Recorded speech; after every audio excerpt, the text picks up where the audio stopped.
आओ छोड़ना सीखें। मैं धर्मियों को नहीं परंतु पापियों को मन फिराने के लिए बुलाने आया हूँ। लूका 5वां अध्याय 32वां वचन।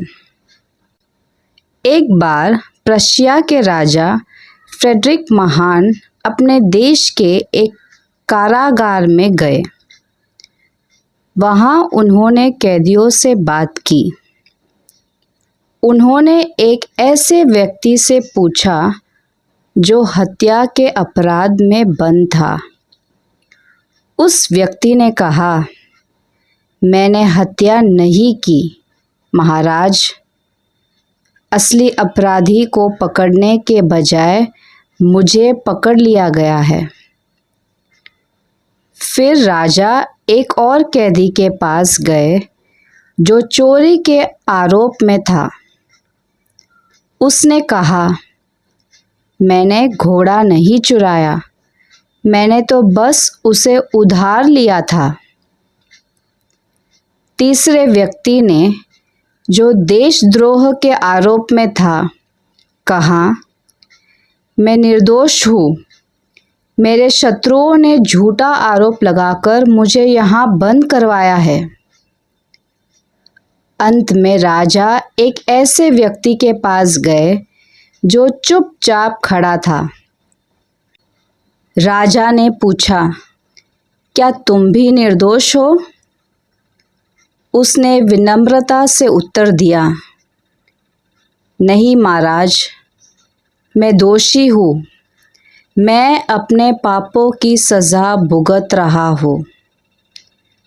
यह सुनकर राजा ने तुरंत जेलर को बुलाया और कहा, यह यहाँ के एकमात्र दोषी व्यक्ति है, इसे तुरंत रिहा कर दो। कहीं ऐसा ना हो कि यह इन निर्दोष लोगों को बिगाड़ दे। और उस व्यक्ति को तुरंत आज़ाद कर दिया गया। ठीक इसी तरह जब हम अपने पापों को स्वीकार करते हैं, उन्हें मान लेते हैं, तभी हम परमेश्वर से क्षमा और सच्ची स्वतंत्रता पाते हैं। उड़ाऊ पुत्र ने अपनी सारी संपत्ति व्यर्थ में गंवा दी। जब उसके पास कुछ भी नहीं बचा, तब वह अपने पिता के पास लौट आया और कहा, पिता, मैंने स्वर्ग के विरुद्ध और तेरे सामने पाप किया है। मैं अब तेरा पुत्र कहलाने योग्य नहीं हूँ। उसने पश्चाताप किया, लेकिन उसके पिता ने उसे गले लगाया और उसे सेवक नहीं बल्कि फिर से पुत्र बना लिया। यदि हम अपने पापों को मान ले तो परमेश्वर विश्वास योग्य और धर्मी है कि हमें क्षमा करे और हमें हर अधर्म से शुद्ध करे। चाहे हमारे पाप लाल रंग जैसे क्यों ना हो, परमेश्वर उन्हें ऊन के समान श्वेत कर सकता है। इसलिए आओ हम अपने पापों को स्वीकार करें, उन्हें छोड़ दें और परमेश्वर की ओर लौट आए। तभी हम सच्चा जीवन पाएंगे। मेरे साथ प्रार्थना कीजिए।